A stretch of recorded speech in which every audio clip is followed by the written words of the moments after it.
way here or they will join online as well. But regardless, I'm very sure that you're going to get a lot of value from this event this evening because we have such wonderful resources available here to just help you guide you along your entrepreneurial journey. Okay. I dove right in. My name is Priscilla. I'm the Regional Marketing and Communications Outreach Officer of FACE. FACE is Federation of African Canadian Economics. We are a part of the Government of Canada's Black Entrepreneurship Program. We manage a loan fund of $160 million. And today we are here to help Black entrepreneurs within our community to say, how can you position your brand in such a way that it stands out in a saturated market? Over the past 3 years, FACE has funded over 400 businesses to the tune of over $30 million. So we're doing a lot of work. Some businesses actually. If I mention some of them, you would know them. There's some businesses that you know. And today, we're not here to talk about FACE so much. We're here to talk about you. And I'm very glad that there's been some engagement in the room. I hope that some connections have been formed and that more connections will be formed as we go along. Right here, we're with our host, CASA Foundation. This is Entrepreneurs Points. CASA Foundation is one of our ecosystem partners. They help also to support Black entrepreneurs within the community. They help you with your business plan, financial projection, tax filing. And we're grateful to them to host us today. Thank you, Mayowa and team and Vidya. Thank you for hosting us today. Okay, so yes, now we can start. I'd like to acknowledge the presence of our panelists.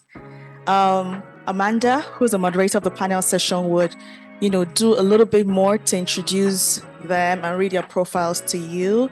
But welcome, Laura. So good to have you here. Welcome, Augustine. And welcome, Tunde. Thank you for joining us today. We're so happy to have you.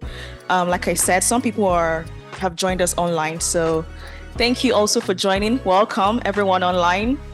Thank you for joining us.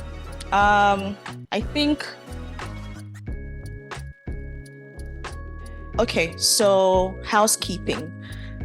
As much as possible, we want this to be a very interactive event. So there'll be times for questions for the panelists. The main focus here today, like I said, is for you. So you can ask as many questions as you want.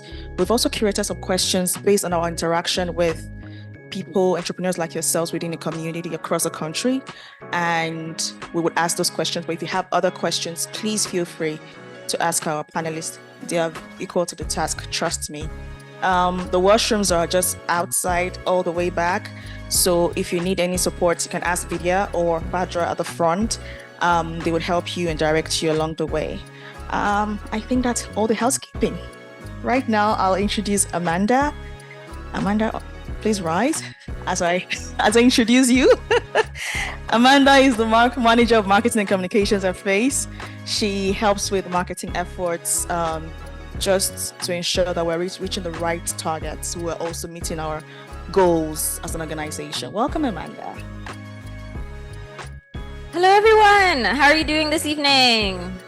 All right, I'm gonna be loud because we need some energy. It's after 5 o'clock, it's 6 o'clock, and I know y'all are probably hungry. So if you haven't already, grab some food before we start.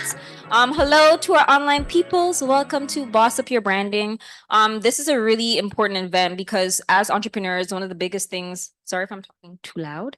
One of the greatest things that we have to learn is how to navigate the marketing, branding climate. You want to be able to stick out. You want your business to position itself to be different than those around you, right? And depending on your business, sometimes you're working in a saturated market and you want to learn the skills and the tips from our amazing speakers so you can take it to the next level.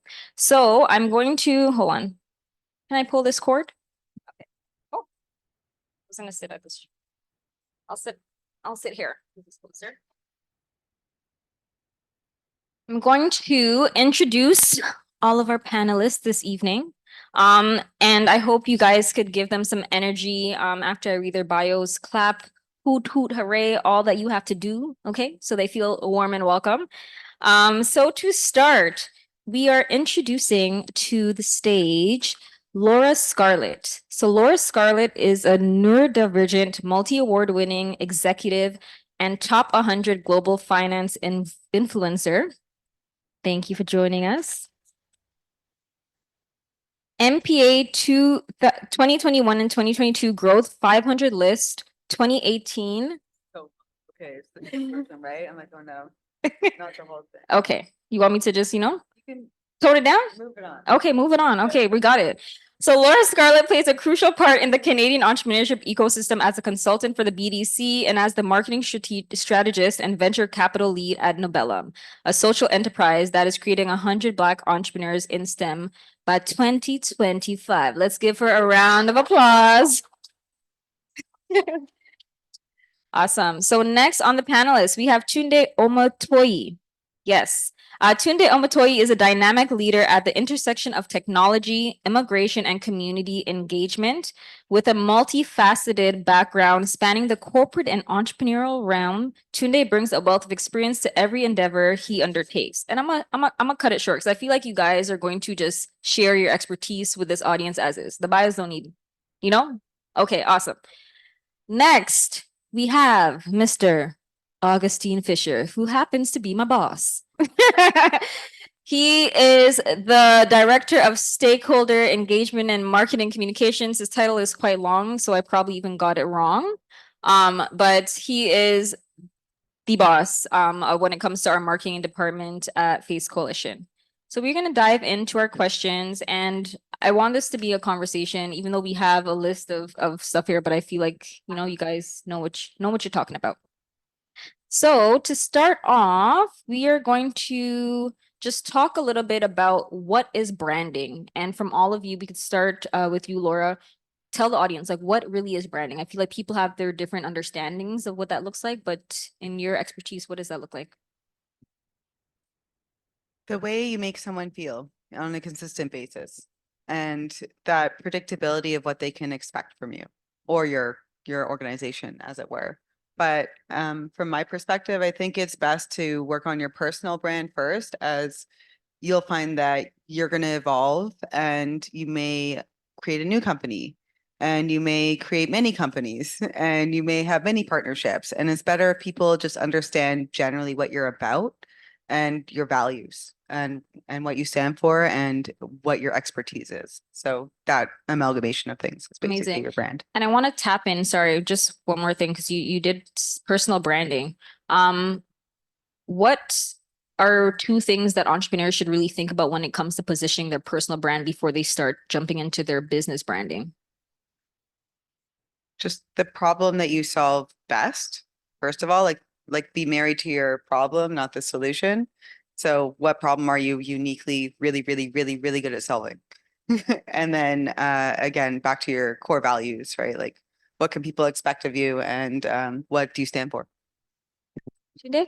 Yeah, so I think she did mention personal branding, and what I want to say is for founders, you have to start from there actually, right? Not just get into that branding aspect, but personal branding. How do you want people to see you as a person first, right? Understand you as a person is understand the business from your own perspective before they really see you as a business, right? So developing yourself in terms of, hey, this is who I am, this is what I stand for, this is what I know, this is what I share, this is my expertise, right? And positioning yourself in that way, it eventually sort of, how I say, it flows into the business itself, right? And then it defines your branding as a business. Awesome. Thank you for that. Augustine? Thank you. What Laura and Tunde said is branding. but seriously, I mean, there's a scholarly definition of branding, which over time people have looked at and criticized. But in my opinion, I would say that branding is your identity. Right now, when I say identity, I do not only mean your logo, right? Who are you? What are you? What do you bring to the table, right? And how consistent are you with that identity, right? And that becomes your brand, right? So if I am always late, then I'm a latecomer, and that's my brand, and there's nothing wrong with it. So you differentiate yourself with your brand, right? So everybody comes early, but I come late. I'm a differentiator, right? Now that's some disruptors thinking, but basically branding is your identity, what you identify as, really. Amazing. Next question for you all. Can you guys share whether it's a campaign or a personal brand that you've helped mold or build? What successes did that look like for you? Whether it's a business you're helping develop, but if you could share a success story of how you've helped develop the brand. Yeah, Tunde, you can start. Yeah, so so there's a brand. I'm not sure if we have Nigerians in the house who use Lemonade Finance. So in 2021, Lemonade reached out to me. So a lot of people try to reach out to people who have huge numbers online and say influence for me, but I look beyond that, right? I think what attracted me to that brand was their logo and the name. Lemonade Finance. I'm like, this looks unique because the fintech space, especially for money remittance back to Africa, there's a lot of them, but they look unique and they reach out to say, hey, we know you have a lot of followers on Twitter, on Instagram and all that, over 300K followers as at that time. And they say, we need you to push this brand. And I said, no, I'm going to do beyond that. So what did I do? I created a marketing sort of proposal and I shared with them. And one thing we did differently was this. That space is not really known for giving, right? It's not really known to engage with the community, right? I'll give you an instance. Tom's, when Tom started selling, one key thing they used to do was, hey, for every Tom's you buy, it sends somebody to school in Africa, or it builds a well in Africa, or is giving back to people in Africa. People were able to associate with that. Even if it didn't do that, right? You want exactly that storytelling part of it. And what we did with Lemonade was, hey, for every time people use your own referral code, you get $30 back. There were a lot of people who jumped on it. Last year, Lemonade raised $33 million after they got into YC, right? So that was how I was able to work with that brand, right? So for me, that's something I always sort of share. Awesome. Augustine? Yeah, so I used to work in a financial institution back home in Nigeria. And thank you, Laura. And at the time, there were 89 banks in the country, 89. And the question at the time was, how do you differentiate yourself from the others, right? And at the time, every bank had trust as their key message. You can trust me, you can trust me, you can trust me. You know, so I worked on this brand and we took the brand away from the typical trust to relationship, right? I don't care if you trust me, but I want to be in a relationship with you. Okay? If I'm in a relationship with you, then we can build trust, but we can also build other things, right? So there's what you call brand positioning, right? So you have a brand, your identity, but how do you position this identity, right? So it's a bank, financial institution, yes. You know, you have to trust us, yes, but we don't really care much. But what the position is relationships. I remember we created a campaign at the time and it was called My Bank and I, right? You know, connoting relationship. And every brand element had that same connotation. So when you walk into the branch, when you had to engage with alternative channels, you know, online, the ATM, POS, or whatever it is, there was that connotation. So even in terms of the design of the ATM machines, you know, the cash points and all those kind of things, it had that, you know, and we can go you know, into this to talk about curves or straight lines or, you know, all those kinds of identity or visual identity. So we took the brand away from just trust and positioned it as relationship. So some critical factor is having the brand is one, but how do you also position the brand is also really important. Laura? I think it's interesting that we all have kind of a finance background. So I would say my biggest and best branding feat, aside from my personal brand, was with Matrix Mortgage Global. So I started in the mortgage industry at age 20 alongside Sean Allen. He's the CEO and founder of Matrix. He's also the president of the Scarborough Business Association now. Very well-connected guy. So thankfully, Sean and I, I was 20, he was 27. He was doing well. I see a young black man in a BMW, like seems to be like slinging mortgages. I'm like, maybe I'll listen to him. Maybe he knows something. So at that time, he started Matrix and I tagged along and then kind of hit a wall in the mortgage industry. I was like, wait, what am I doing? I'm selling money. I'm not getting anything out of this anymore. Like, I feel like I missed a step. So I went to university. I studied cognitive science and psychology at the University of Toronto, as well as Buddhist psychology on an epic mission to basically un-F myself, psychologically speaking, but also to really get an understanding of how I can control my resilience and how I can get people to react to my perception well and to communicate in a way that they would kind of get it, right? So I thought studying psychology was the most useful thing I could probably do in my life if I wanted something that was like a generalist degree. So I come back and I'm like, all right, so what am I going to do? Am I going to like go be a psychiatrist? Because like I'm going to need 10 shrinks if I have to deal with people's worst trauma day in and day out. So I'm like, okay, I'm going to go back to mortgages, but I want to work on the business, not in the business, right? I don't want to be like writing loans all day. I want to just build the business. So I said, Sean, I wrote my own job description. I said, let me be your COO. Here's what I plan to do. I plan to fix your lead generation. He already was generating leads. He was just doing nothing with them, like an email flip. And the branding was like, he had 25 things on his business cards. He did on a business card, never mind his website. It had, we do refinancing and purchasing and home loans and this and that, and he had like 25 things. I'm like, bro, this is crazy, right? You need to do one thing well. So what did we do well? It was post GFC and all the banks tightened up their belts. And we had gone through a couple cycles like that because it's now been 17 years in the business. But at the time, it was hard to get lending money. And, we figured it's better to control, you got to control the client or you got to control the money. So we're like, okay, we're going to work with private lending. We're going to make that our thing. So I rebranded the whole organization, solution-based lending.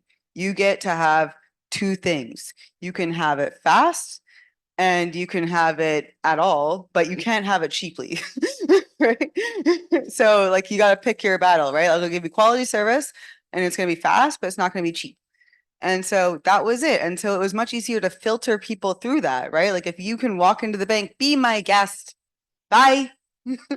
That's it. So we started to win award after award after award, and we only focused on private lending, and that was it. And that was our thing. People knew when to come to me and when not to come to me, and it streamlined the business. We had our best year ever, Growth 500 list, fastest growing company in Canada, yada, yada, yada, ballooned to over 200 agents, did amazing with that. And we still have that.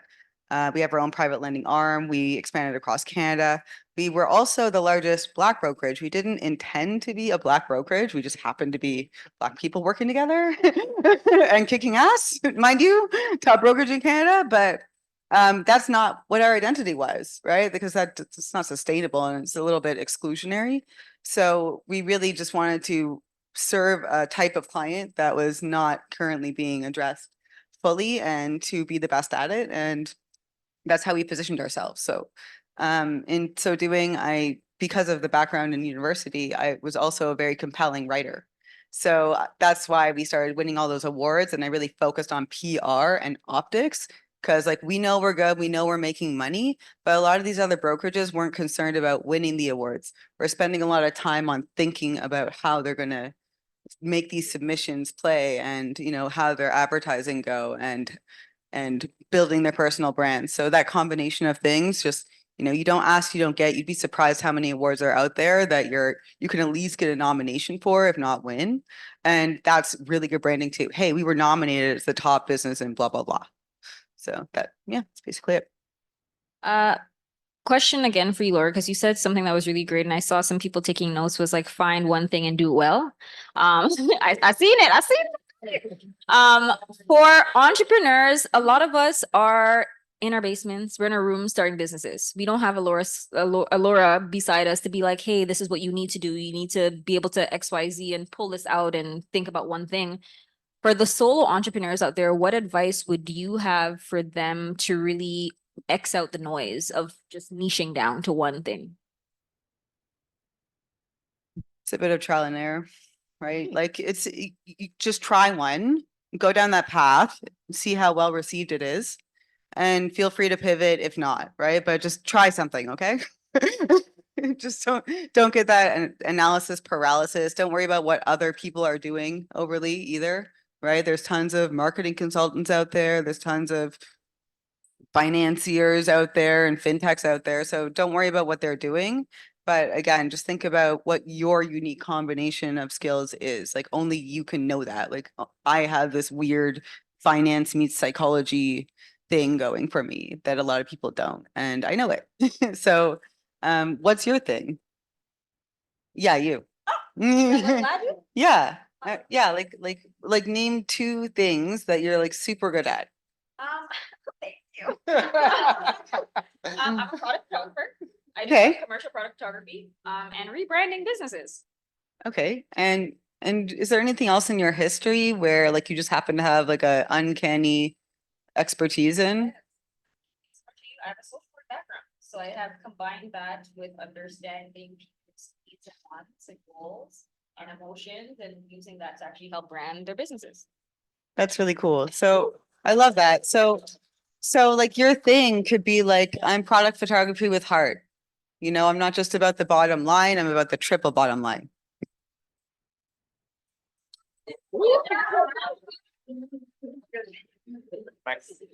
Yeah. Oh, sorry. I love it. I love it. And today I have a question for you because you were speaking about the lemonade brand and you mentioned when you saw them, they didn't have numbers. And I think we also live in a day and age where people are like, numbers, I need to work with this person who has 100,000 followers. It doesn't really matter when I think there's a lot of purpose and intent behind a business. What would some tips and just understanding of what that looks like so people don't get caught up in the numbers, they get caught up in the impact? I think it's more of like also storytelling, right? Going back to one question you asked is what do you, and I think she said it was, what is it that you can do properly and do very well? Yeah. Storytelling, Yeah. right? Being able to tell a story and people can associate with it, especially when you build the persona of your audience. Okay, this is the audience I'm trying to reach. So for me, it's immigration and studying abroad, right? And I've been able to tell that story properly. I say my story a lot. I came to Canada with just 2,000 cash, no other savings anywhere in the world, just $2,000 cash, right? Exactly. And then I was able to go into from working in a factory, standing 8 hours every day to go into corporate Canada and being like a head of unit at Fortune 100. So I tell that story and I'm able to tell it properly. Guess what? I'm not the only one that has that story. Yeah. Yeah, but I'm able to tell it properly, tell it well. Love it. Right. So that's one thing I feel like our founders should be also be able to do very well, telling your story very well. Love it. Thank you for that. That was amazing. Augustine, question for you, sir. What are some mistakes that Black entrepreneurs might be making when it comes to branding, and how can they avoid those mistakes? And I want you to keep it real for the people in the back. Cool. I think the mistakes entrepreneurs in general make is the same, irrespective of our skin color, right? So, small businesses especially. I was consulting for a business, and the first thing they wanted to do was get a fancy logo and put it on a delivery bag, right? So they were into cloth making, okay? And I'm like, why do you want to invest so much capital in that aspect of your business right now? And the question is, I want everybody to see my brand, okay? Branding is beyond the logo. You need the logo, you need the identity, right? But branding is about the moment of truth. It's about the consistency in who you are or what your brand stands for, right? It's about how you position your brand. There are tons and tons of faceless, nameless brands that have done fantastic. right? So it's not about the logo. It's about what is the value I am giving? To who am I giving this value? Because you cannot be everything to everybody. No matter how great your brand is, you can't sell to everybody, right? Some people will drink Coca-Cola, some people will drink Pepsi, whether we like it or not. Pepsi. You know, in as much as Coca-Cola has a fantastic brand, Pepsi has a fantastic brand, but some people will not drink either of these drinks, right? So you cannot be everything to everybody. Now, a lot of us wants to be everything to everybody. It's impossible. 7 billion people in the world. You can't sell to 7 billion. You don't even have the capacity to sell to 40 million people in Canada. Okay. So you need to carve your niche. You need to carve your niche and say, my brand is going to cater for this niche audience because this is the value I am giving and they will appreciate this value. Right. So beyond the logo, which you must have because it's an identity, but branding is beyond that. Branding is the positioning, the moment of truth. When people call you today to say, and I'll take the example of jollof rice. I'm sorry, I'm Nigerian. If I sell jollof rice, right? If you eat my jollof rice today and eat it every day for the next 30 days, then it must taste the same. That is brand, right? That would sell your business beyond your logo, beyond your fine restaurant, right? Because we've seen restaurants that look terrible, but make tons and tons of revenue. Right. So it's beyond the logo, and that's one mistake I see that a lot of us make. And we invest in what we call branding, which is just a total waste of fund. So for entrepreneurs who may have they don't have the resources to build a sustainable brand, what are things that they can do that's like at arm's length in that moment of building for themselves? So the greatest advertising in the world is word of mouth. And the ratio is 1 to 10. So if you speak or if somebody experiences your brand or your product, they'll tell 10 people, right? If those 10 people come and experience your product, then they'll tell 10 other people, right? So multiplier effect, that's 100 people, right? There is no greater, cheaper way to advertise your brand than when people experience the brand and experience it again. It's consistent and it meets the value, right? So that's one way to look at it. Another way is, thank goodness for AI, okay? You can do anything with AI. You can do anything with AI for almost totally free. So what I'll say, the key message today is embrace technology, right? Because technology will make your life easier. Amazing. And this question, we're going to start with Tunde and then go over to Laura. When it comes to aesthetics, because we're talking about branding and brand positioning, all of that stuff, storytelling, and we're like, yes, the impact and the story matters. Do aesthetics truly matter when it comes to a successful brand? And if so, why? I would love to hear both of your. In my own opinion, yes, they do. Yeah. Right. I'm in the immigration space. It's saturated. It's very traditional. Right. When I got into the immigration space, one thing I noticed is this: every immigration consultant or every immigration business out there, first, is not a startup, and secondly, they all use red logo. Bring out your phone today, Google immigration business. They must have a Canadian logo and it has to be red somehow, right? The website has the most plaster blood or red somewhere. And I said, no, we wouldn't do that, right? When we started Human Squad, it was all blue. It was different. You wouldn't find a Canadian logo there, but we're able to tell the story to say, hey, this is what we offer. This is our value proposition, right? So I think that's one thing, ensuring that, first of all, you are not part of the noise, but you separate yourself from being different, right? We've gotten into Google Accelerator, DMZ, the likes, because we separated ourselves from trying not to be, your conventional immigration business, right? So I'm gonna stop at that. Yeah, awesome. Well, I'm gonna do a deep dive, I think after the panel and show you how you can leverage specific AI tools to grow your LinkedIn base. Mine is over 31,000. I think yours is something similar. And I did it with, I didn't, not that I like looked or anything, but, but I did that with elbow grease. Okay. That was pre-AI. I was like on that jock, just like at a stop sign, like connect. Like anywhere, all the time, any downtime. I was constantly just growing that because what I realized is you have absolute control on LinkedIn of how many connections you have. It's not like Instagram where I follow you, maybe you follow back, you probably don't. And whereas with LinkedIn, if you say connect and they accept, that's a two-way street. Now I'm commenting on your stuff. I can message you. I could see who you know. I know that you see me, and I can start to warm you up that way. I also have your email, and now you're on my email database because technically you're a business connection, etc.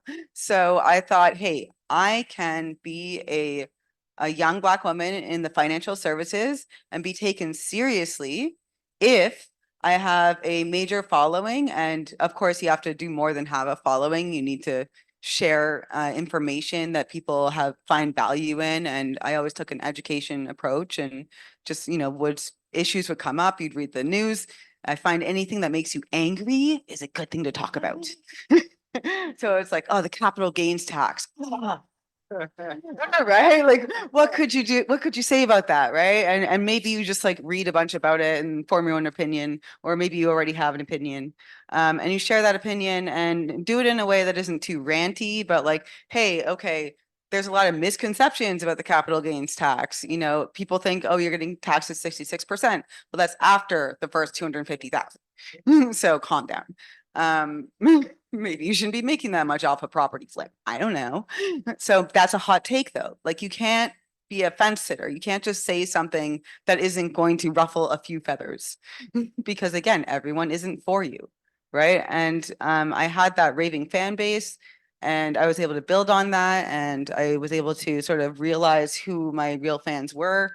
Turns out I pissed off a lot of dudes, and chicks are really down for me. So I'm like, great, I love working with women. Bye. No problem. We'll be fine.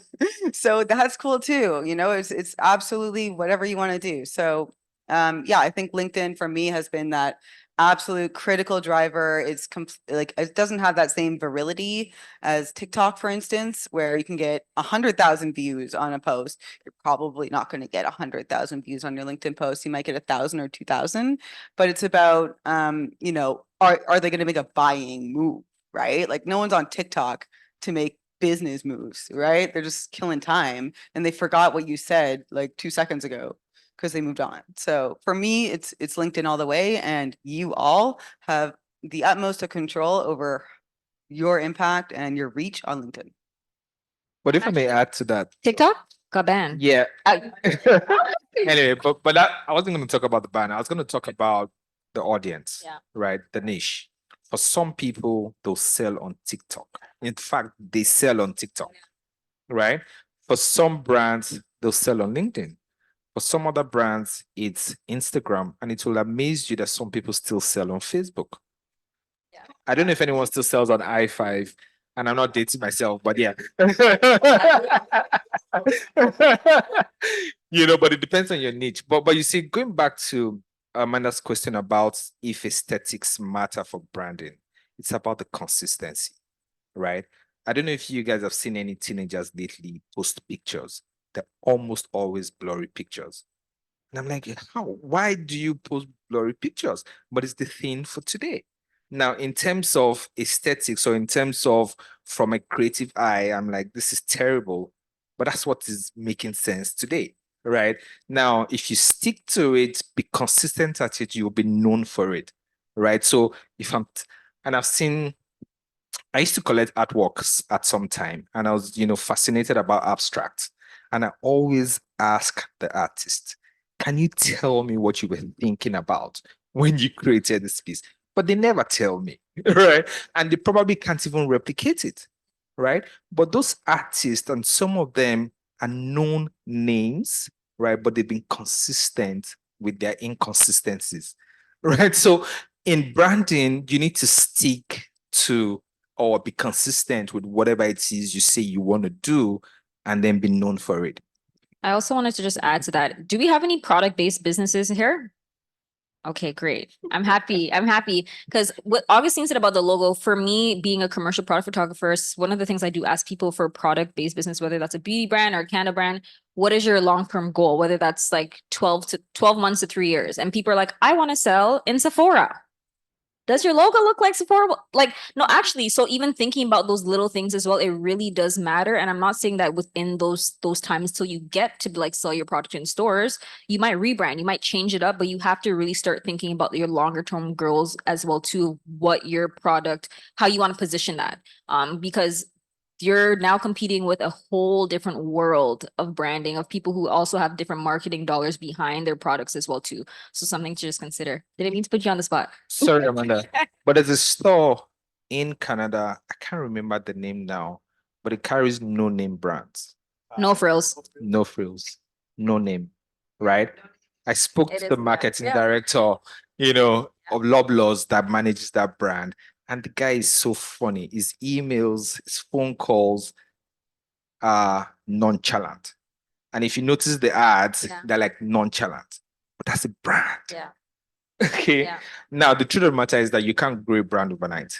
Don't think your brand will become great tomorrow because you started today, right? You need to invest in it for it to get to that stage to be able to sell a no-name brand and sell it well. Amazing. Tunde, do you have any commentary on that? I was gonna say, just to end with this is how you dress is how you get to be addressed, right? Hold on. Pens and paper, please. Write that down.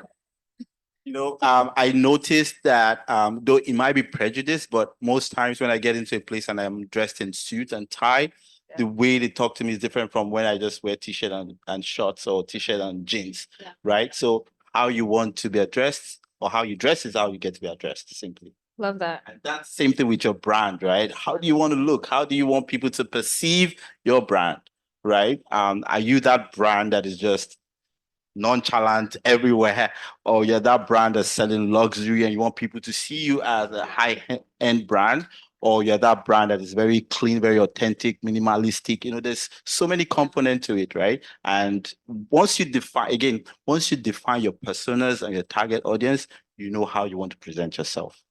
Awesome. And I'm happy you mentioned persona. Augustine also touched on that as well. How does one create one? Like, where do you start to even be like, and what is it? Some people in the room may not even know what that even means to begin with. I can quickly start. So personas are really your audience, your customers, your clients, right? For us, when we started Human Squad, we had to define those personas in terms of who first, it has to do with a lot of things, the demographic, the age, the gender, a lot of things, right? Are they young students? Are they young professionals?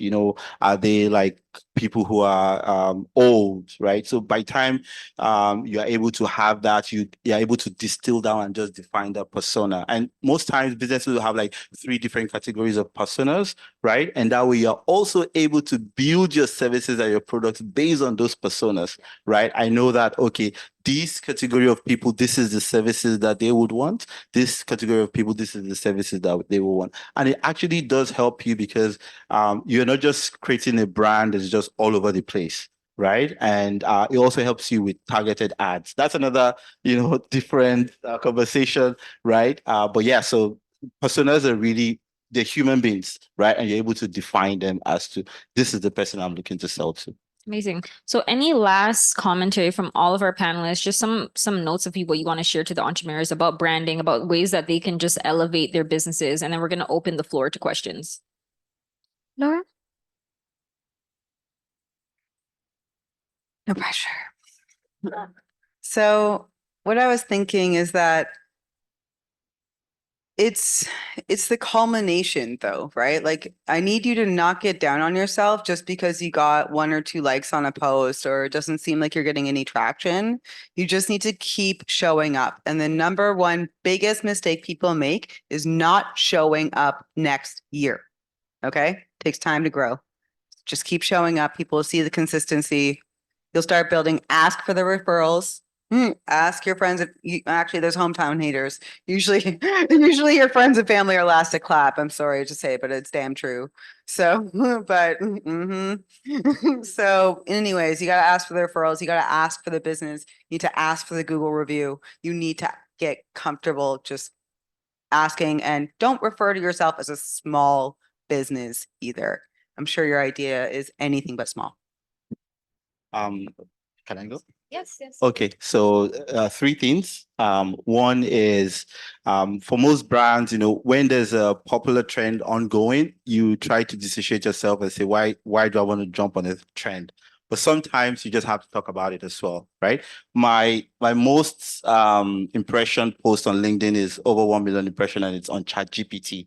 Everybody was actually talking about ChatGPT.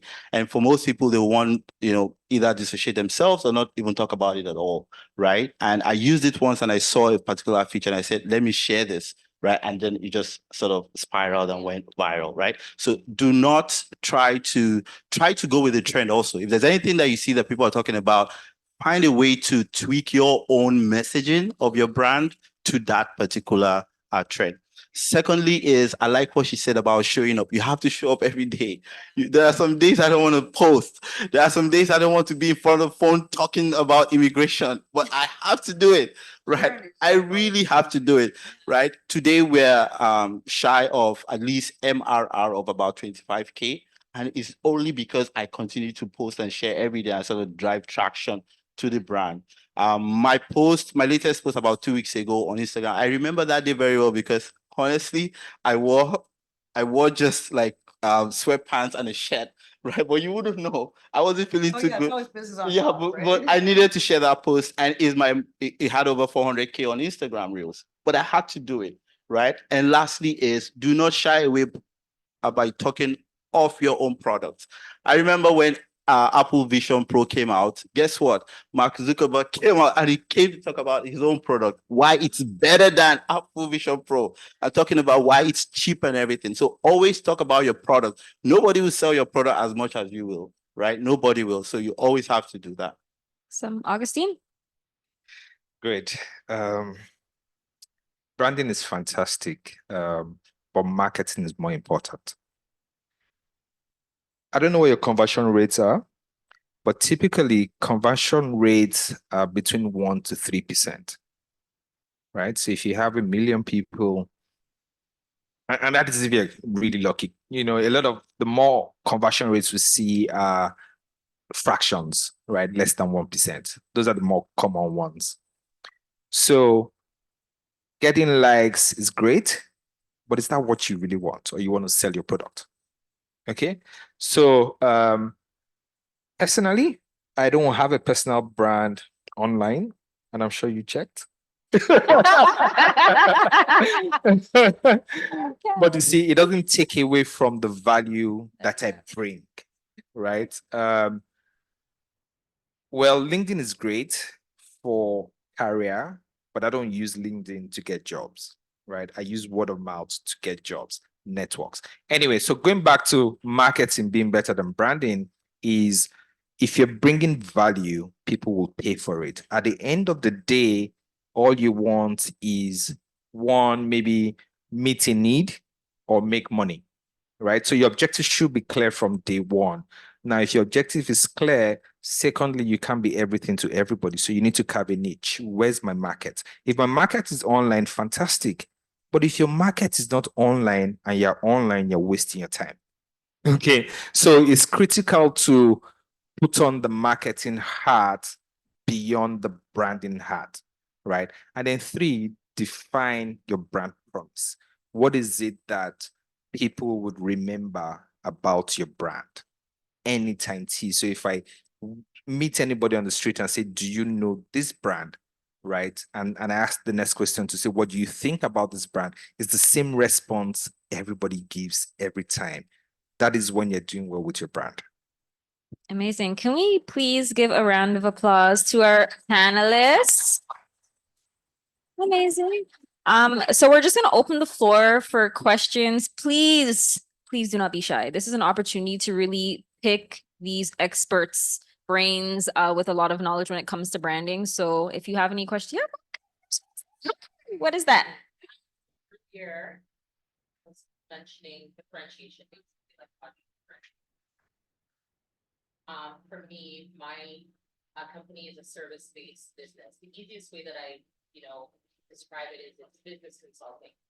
But really, it's more complicated than that. I need time to talk about it. So how do you do that? Do you pick something that's adjacent and say, oh, I'm a business consultant and go into your spiel? Or does it mean that actually focusing on it? I'll answer that quickly. I think all you need is one disciple. That's all you need, right? Once one individual is wowed with your service, then they'll recommend your service, right? So take it one client at a time. I mean, in my mind, if I'm in a service industry, I would want to wow my one client as though that's my last client, right? Give it my best. Because the truth of the matter is that, like service, you can only experience it, right?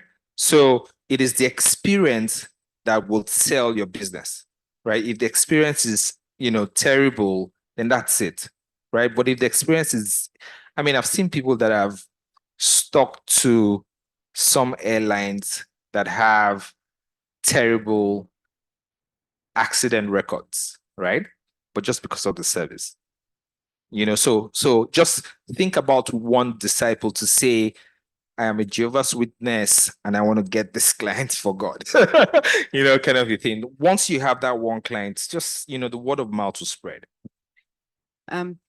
So a lot of people here are probably professional services. Like, how can I get a raise of hands? How many people here are service-based entrepreneur business?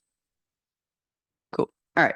So in every single case here, you would want to position yourself as the guide, not the hero. And so what you're probably worried about is being braggadocious, right? Like, oh, I'm the best. I solve these problems. I have all these clients. I make all this money, or like that's like so uncouth. So what you would do is just talk about how you helped your clients win, and talk about like whatever conversation you have. It seems like often, how people like the same kind of problems keep coming up. The best kind of, content to do is like, as soon as you get off the phone with that client that, for you, it was just so easy to break down that problem and be like, oh, clearly the issue is this and that. You just need to get this API integration in with your QuickBooks and da da da. Right? But done.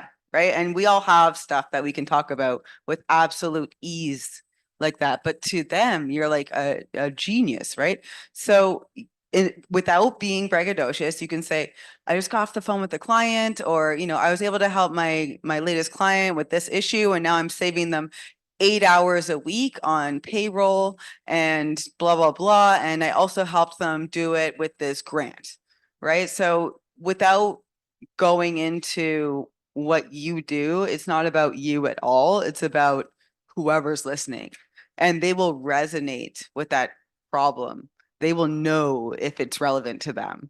And if you end that piece with, if you have this problem, call me, then you might even get a call. Can I quickly add, and just quickly is and just like what she said, is really defining the value proposition for that service, right? And how it's different from others. Getting into the immigration space, like I said, I noticed there were a lot of manual processes. It was more of email me your documents, or let's, do this, email me this. It wasn't more of using a dashboard to track anything. Right. And then get into that space. It was like, what can we use technology? How can we use technology to make the processes better? Right. So that was the value proposition. If you're trying to migrate to somewhere or trying to get this, I can make the process easier for you and make it faster for you as well, without having to open or have multiple tabs open, but you have a dashboard that can track things. So that value proposition and making that service similar. Guess what? A lot of people have attention deficit, and they have a lot of things they're doing. They want somebody that can just make the process easy for them. And guess what? They'll pay you that money. Awesome. Any other questions in the room? Right.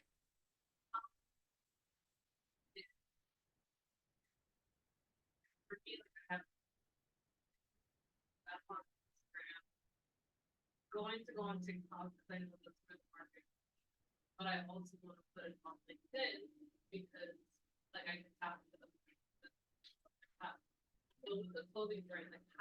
you put that on like in a professional way, that would gravitate like the audience, you know, because I do know there's a big audience there.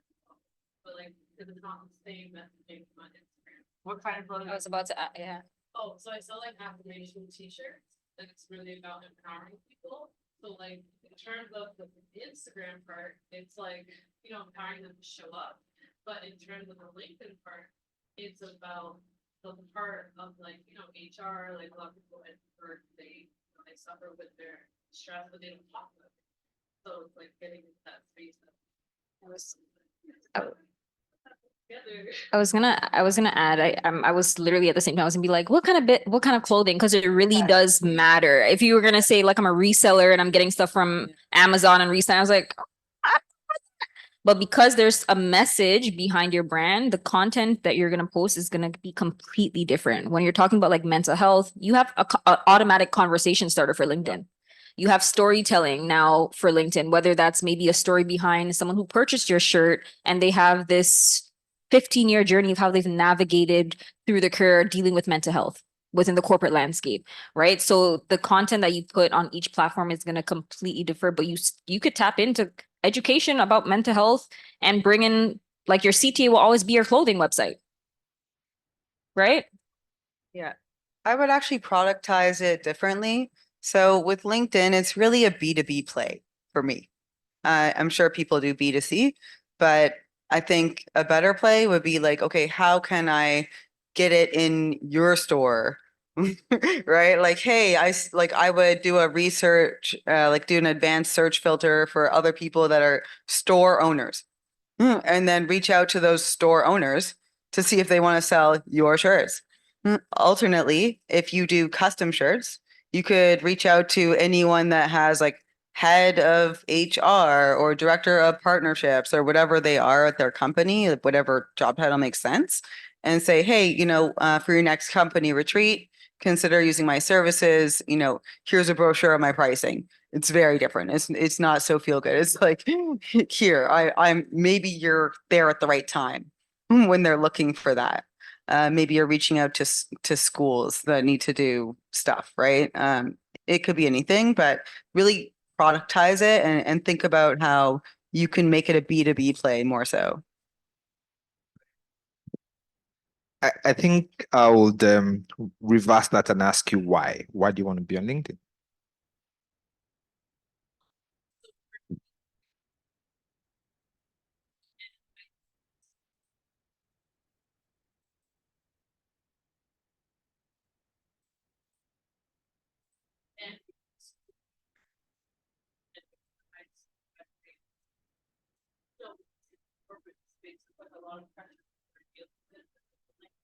Like, you know, there's a lot of higher achievers and people who take on that stress, even though they want it. So it's like, it's really like how to use insurance to empower them, but like put it in a professional way to compensate messaging. So I'm kind of like, do I just make a separate page or like just the shirts and like do it as an individual and something else like kind of too, or you know? Okay, so just like Laura said, right? LinkedIn is more B2B than B2C, right? You could put your t-shirts on Amazon and your t-shirts will do fantastic. You'll make great sale, right? But on LinkedIn, you want to position yourself differently, not as a shirt seller, but as an authority in mental health. Okay? Forget your shirts. Your shirt will sell on Amazon. Okay? But on LinkedIn, you want people to call you to speak at different events or organizations about mental health, not to sell t-shirts. But eventually they'll find out that you sell t-shirts and then they'll buy your t-shirts. I was gonna also add to that, and make sure when you get in those rooms to speak, you're also wearing your shirt. So did you have anything to add to that? I think they both said it all, but when you go on LinkedIn, like he said, you're not going there to sell. Yeah. You're going there to practically also tell a story, right? How this t-shirt helped this person overcome mental health issues at work, right? And guess what? The tagline or the first line will attract people, and that will get you that numbers or that engagement. And it's really about the B2B. So you're not trying to sell to anybody. You're just really trying to, create that awareness for that brand there. Awesome. Any other? Oh, right here. With the new 2025, that's around management for websites. Is there any strategy around getting around that in terms of the 25 people lost opting to be tracked, right? Instead of, it's new, I know it's new, you're all stuff now, it's come kind of state strategy around. It depends. Like, is that part of your main strategy in terms of like getting people to click through? We'll go to websites that personalized based on your habits. You will see different things based on what you like. Interesting. So we use cookies and stuff like that to track certain things. We do a lot of tracking. And with the new event about 25 now, where people must opt in, like it's a law that's going to be passed. It's already an event, so Ontario is called where you have to now opt in to be able to say yes, you can track, or yes, you can. So I was just wondering if there's a strategy, out there that people are taking to see how people get. You got to make them want it, right? Like if there's going to be this pop-up that's like accept, allow, whatever, right? Like that, I see these things fly in my face all the time. I'm like, yeah, fine, whatever, get out of my face. Right? I don't think it's going to be a huge problem. Like people adapt. There's been anti-spam laws. There's been like thing after thing after thing.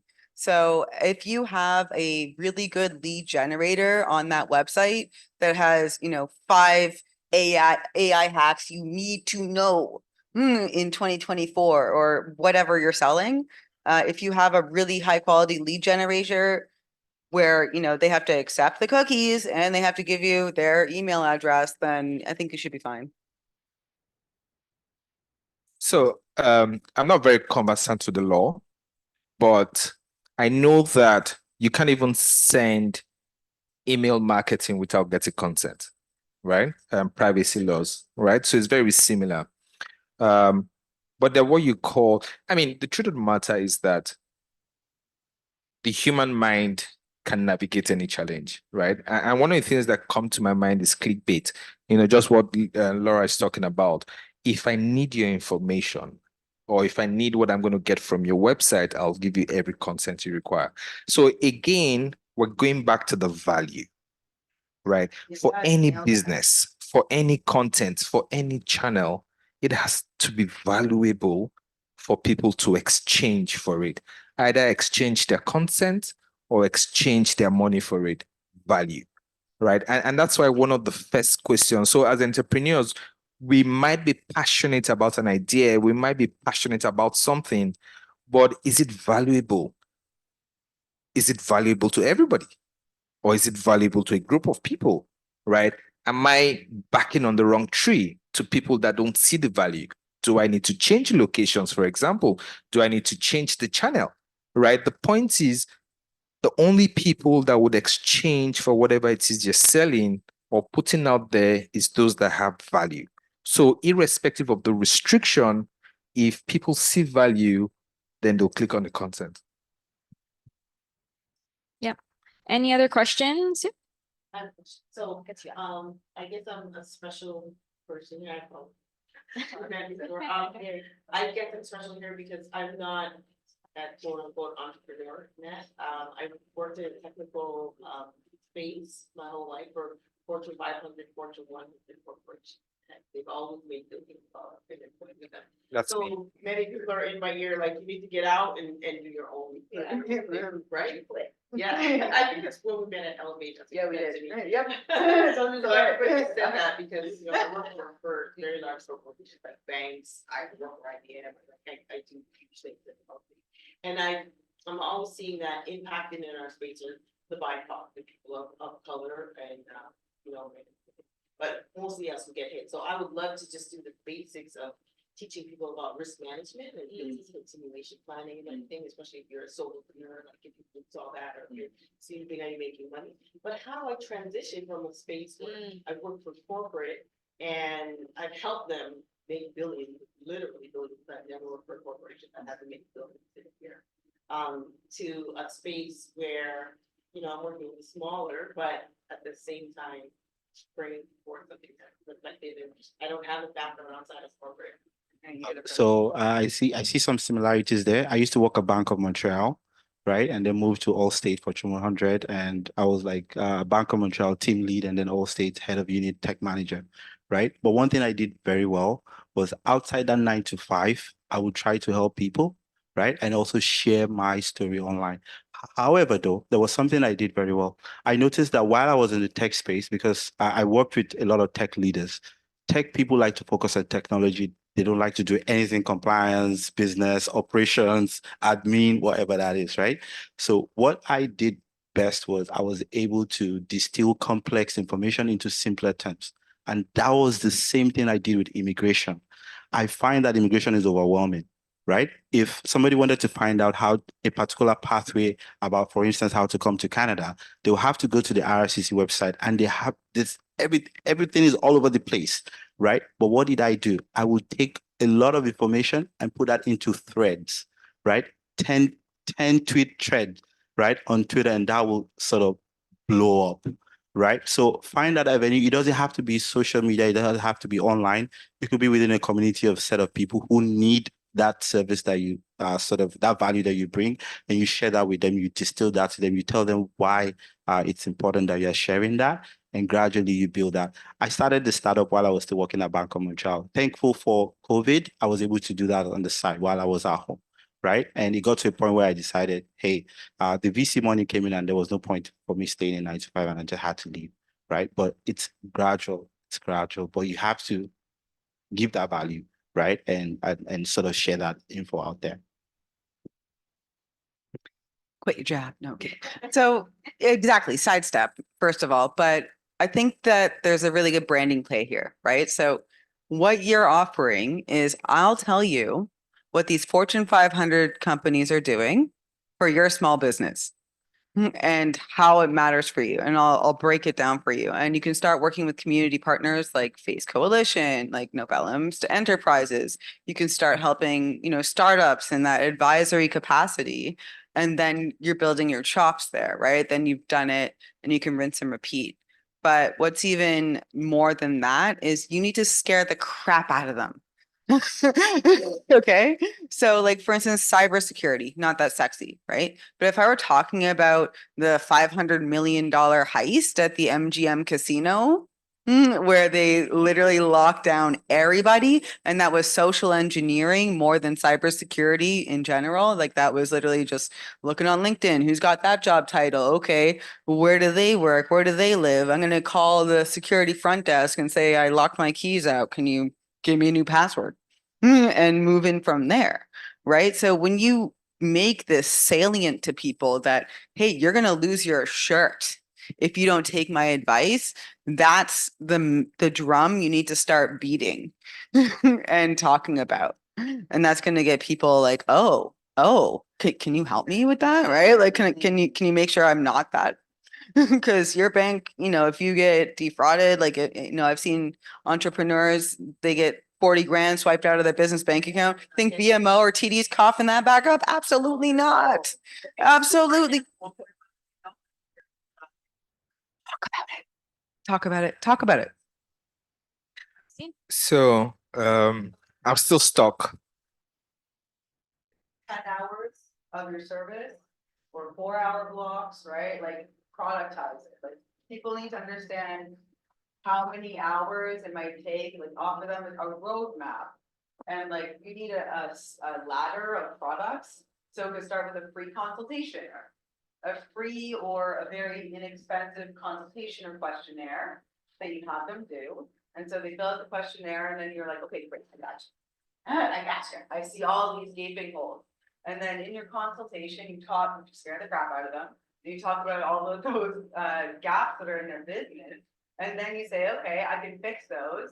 either for the small, medium, or large price point, whatever you're most comfortable with. And you kind of work people up to the point where either it's small, where it's like, okay, I'll give you a workshop where I'll work with your management people and operations people to put in processes so that you're good to go. And they're templated. So that's not expensive for you. Yes. Because if it's cheap for them, it can't be time consuming for you. Right? So you have something that's easy, a few $100, maybe 1,000, and it's templated, it costs you almost nothing to do. And then you have something a little more, which is like, okay, I'll do one-on-one coaching with you for the next 6 months. That's at another price point. And your highest one would be like fractional chief risk compliance officer, and that's like 50 grand a year. So I'm just going to walk back from what Laura and Tunde just talked about. It's a lot, right? But again, I'm a stickler for strategy, right? I'm a stickler for positioning, right? Now, all this great stuff Laura and Tunde has talked about, how do you want to sell it? As Deborah or as an organization? Very important, right? You need to understand, do I want to sell myself or I want to sell a business? And the branding, the marketing, and the position for either yourself or a business will be totally different, right? Yeah. So all the good stuff she's talked about, you can do it when you're selling yourself, right? Now, the type of content you need to put out there is to say, I am the best risk manager in the whole world. That's the reason why I'll call you, right? But if you're one of them, then I'll call somebody else that's more expensive. Right? You have to, and it's all about positioning. So earlier on, I talked about how do you position your brand? How do people perceive you? Right? And it then comes to the quality of the content you put on the channels you want to be seen. Right? So in my mind, LinkedIn is a great place to do this. Right? So you want to start to talk about all the stuff, right? Cyber security, whatever risk, it could even be money market risk, anything you want to do, right? So that people start to recognize you, so that you can grow your LinkedIn to the type of followers and connections that Laura and Tunde has, right? Such that when someone thinks about risk, they think about you. Yeah. And you make money from it. It depends. I don't know if the guys on Instagram will care about risk. Depends on how you Position it. Yeah. I also made anymore. I like to build on that. Yeah, but I mean, Twitter is also a good place to be. X. It's X. Yeah, It's X. but X.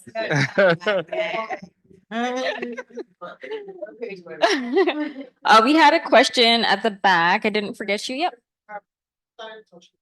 Question bits, but I've noticed that entrepreneurs in the service industry now trying to also have a personal brand. How important is and I choose just build the business brands where it is a be the shy person back and not the limelight. Because it's important to have a level of personal branding as well as your business brand. Great question. I think it depends, right? It depends on if your personal brand would add any value to your business brand or not. Okay. I've also worked for Fortune 100, 500 companies, and I've supported top executives, global executives, right? But nobody knows me. Everybody knows them. A lot of times I see my work, right, being credited to somebody else. But that's what I signed up for. And that's fine. And that's my brand. Okay. Because everybody knows that senior executives are too busy to do the kinds of things that we're talking about. So they would ask you, senior executive, who does this stuff for you? And then I'll get recommendations. So it depends. It depends on if your business borders around trust, then I want to know who the owner is, right? But if I'm selling shoes, for example, I don't care who makes it, as long as they're good shoes, So everything about branding, marketing has to be deliberate. Why are you doing what you're doing? What values you're going to bring? I mean, I say to my team a lot, if it's not value adding, we're not doing it. No need to waste the time. I'd rather sleep Don't waste time doing stuff that is not adding value. So you want to grow your business brand. You're devoting so much time investing in it, and then you're investing in your personal brand that doesn't add value to your business. So why do you want to do it? It should be the question. And if you have a good answer, then you know what to do from there. Okay. We're waiting for some questions online, but I really wanted to ask Summer what we did with Deborah, right? Deborah, what is your business? Investment advisory. So knowing that, yeah, yeah, that's Still, yeah. what if you don't want to? You don't want to have a person. You want to energy and build the trust of the business. So advisory, right? You need to speak to somebody. It's not a robot. Okay. It's not AI. I need to speak to somebody. Okay. So you do not have a choice but to promote a personal brand. I concur. I was just going to say that as well, right? You're in a space where it has to do with money, right? So trust has to come into the play, right? For most service-based business, they're actually playing with trust. Like, who am I giving my money to? And I want to know who that person is. And that's why I see sometimes somebody wants to push something online, they are behind this veil or this curtain and they're sharing, they're pushing, but I don't know who that person is. I want to know who that person is. What's your story? Why are you doing this? What's even your background, right? Why are you not? Why are you the right person that I have to pay my money to offer this service? So yeah, it depends on the service, like Wallace said.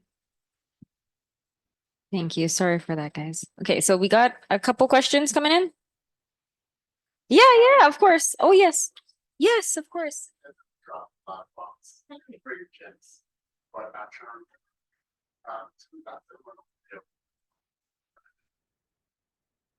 Matt, before you today, more than I can tomorrow, because you just try it with tomorrow. You're gonna be starting from scratch. Make sure, because when I was apprentice growing up, I just did the work. I just tried to be the eager in me, right? But now I'm at this level, I'm like, probably not work. Yeah. There's everyone else around me. Now I'm starting from scratch building, right? So just don't into it because you don't want people in your face or your ears when you're walking on the street. I get it.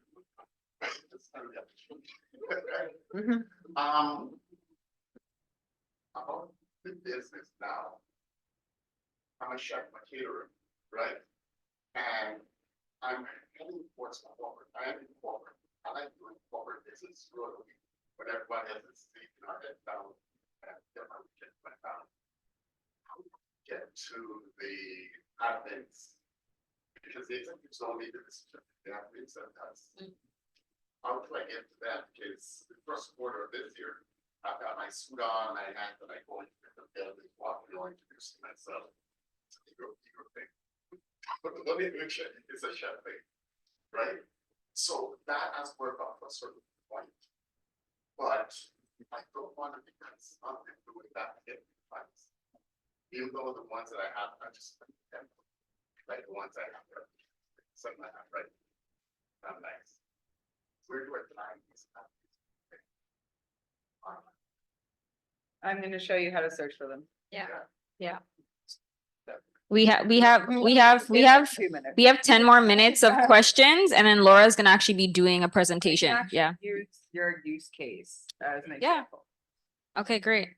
Okay, so we're gonna we have one question here, and then we'll jump to the online ones.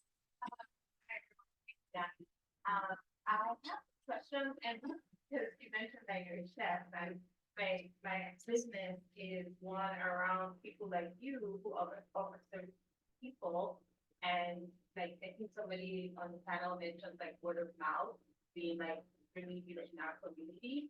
So I have a business where the idea is a niche, like the Google reviews, because Google reviews is so broad, but then I created something that's more niche for our community. So if you're looking for a niche caterer who only makes Caribbean food or Nigerian food, or if you're looking for somebody who does specific, say like in the Nigerian community, cargo and logistics is a huge deal. So you don't necessarily want to look at things like Google that's so broad. You want something smaller. but I struggle with getting people, businesses to sign on to my website. And I've also, I mean, the other struggle I was sort of prepared for, which is people using reviews for the businesses. I know that reviewing is, you have to sort of read it off. Yeah. But I was really surprised that businesses are not eager to go on there to sign on and get their client to go back and leave a review on here so that other people can find it. Why is that? It's, what I find is, what do you call this, internet, still new choice. And people like myself who are head down, about the product, that percent. We're not interested in it. It's, the thing is, we're all about what we're giving. It's when our daughters and our kids in our back door, our wives stop us in the head and say, wake up. And when we wake up, Catching up. so what you're gonna have to do is figure out who you want to do business with. It's what I did, start doing, who I want to do business with. I started building, not do business with them, building relationships. Like these companies, I drop off a pack of sandwiches or soup. And every couple of months, I go, we're gonna talk. Go back and just get really expensive. So you just. You want to do this, but you know you gotta flip that around. Because name, diet, nutrition, or lifestyle. If we from now there's a concept called There's a concept called content strategy. Okay. And one of my mentors said, Gordon says content strategy is the only marketing that is available today. Okay. It's about content. Now you're selling a product. Okay. Or you want to sell a service, right? But you're saying no one likes the salesman or those cold calls, right? Where someone calls your phone and says, hi, my name is X. I want to clean your HVAC. Okay. We get those calls a lot. We just cut it off. Nobody likes that. Nobody. Virtually, in person, online, physically, whatever. Nobody wants a sales call. So don't sell yourself, right? But sell a lifestyle. Again, like Deborah, become an authority in healthy living, right? Talk about it. Sorry? Fantastic. Fantastic, but you want to get more, right? So right now you're looking for 7 new clients, but you'd be amazed that if you build an authority, you would have to hire 50 chefs to meet your demand. Now, except that's not what you're looking at, and that's fine, right? But if you're looking at expanding, you need to flip it because marketing, branding, positioning has changed from what it used to be. Right. So you can do direct marketing. You can do one-on-one introductions and say, oh, I'm the best chef in town. You know, you need to use me. That's great. Right. But if you want more, then you position differently. And again, going back to the brand positioning, how do I want to position my brand? How do I want people to perceive me? Right. Because the moment, I mean, there's a cliche that says perception is reality. The moment they perceive you as this, that's what they'll believe, right? So it's the positioning, and that positioning would help. So you want to do it directly, great, or you want to position as an authority to get more. I was going to add, aside from positioning as entrepreneurs or business owners, there always has to be open-minded to pivot. And you make food. Food is an experience for people. It's also very visual, right? When you look at a meal, how it looks, sometimes you see things, you're like, I don't know if I want to eat that. But if you see imagery of food, sometimes that will even get on. So you might have to even pivot within like the content that maybe you're not ready to tap into, but really saying, hey, maybe I have to do things a little bit differently. So you're seeing a little bit more. Yeah. I was going to address what Dami said, right? I think one way to also find people to use your product is to either be part of, an accelerator, an incubator. It could even be like a small one. DMZ has a bootcamp for Black entrepreneurs where you meet other Black entrepreneurs like yourself that are building something, right? Those could be your first set of people that you could also share the value proposition, why they should use that product, right? Also, there are a lot of events, community events around Toronto, GTA, right? You could be there, you could have your roll-up banner and your table there, and actually not even pitching to the B2C community, but to B2B who are there, who have set up their own tents to actually meet with customers and tell them why they should use your product, right? So basically networking and being in some of these community events. Awesome. So I'm gonna just do one more question. I'm gonna merge 3 in 1 because Laura has a presentation and I feel like you guys need to pay a lot of attention to this. It's gonna be a gold mine. So this individual is just talking about being an entrepreneur and also being an immigrant. And I'm gonna kind of go to the question of how do you maintain cultural authenticity while adapting to the Canadian market? Authenticity. I can quickly talk about that. So for me, one thing I always, and I'm sorry, whoever is here was like a Black Canadian, I always tell Black Canadians or my friends that our struggles are not the same, right? The racism I face is sort of intersectional, where my racism is not just because I'm Black, but my racism is also because of how I speak, right? Your racism is just because of how you look. Exactly. My name, everything, there's a lot of intersectionality to what I face, right? So, but I bring that into what I do and I'm just true to myself. I'm totally authentic. What I'm selling is this, and this is who I am. I'm not trying to be somebody else, right? So I think being an immigrant and being in this space is really telling your story of who you are as a person and staying true to that, right? Don't try to be somebody else. Augustine? Laura, do you want to add anything? Authenticity all the way. How do you do it? Well, you face it head on, right? Say, yeah, I am a new Canadian, and talk about what that's like. Because there's going to be a whole, guess what? 50% of Torontonians are not from Toronto.